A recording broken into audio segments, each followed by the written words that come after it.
Hello and welcome to KADOS. As you can see, it prints our ASCII logo on boot up. First we have the dir command, which of course prints out the files in the directory and their sizes. You can print out the contents of a file with type. For example, if I type message, it prints its contents to the terminal. You can copy files with the copy command.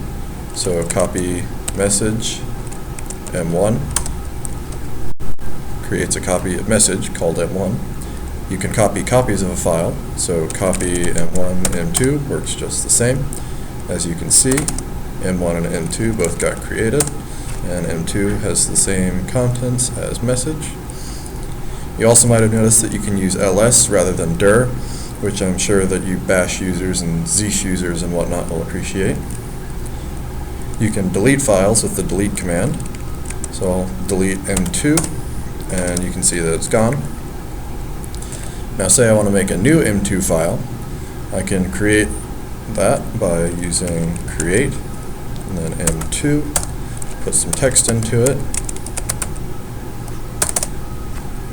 Now if I want to print that, just use type as usual and prints it out to the terminal.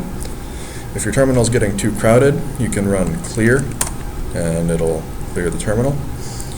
You can also change the background color of your terminal. So if I want it to be red, I can type in BG color red, or I can make it blue, BG color blue. BG color is a bit long to type, so you can also just type BGC.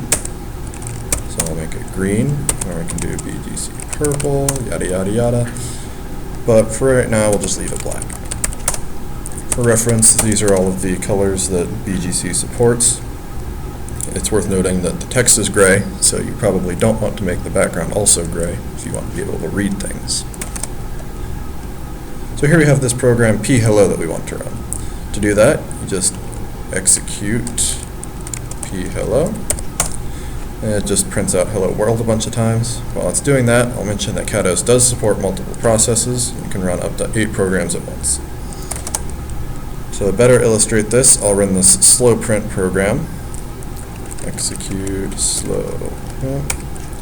While it's doing that, I can still run other programs. So this is ls, this is ps, which prints out the process IDs of every running process.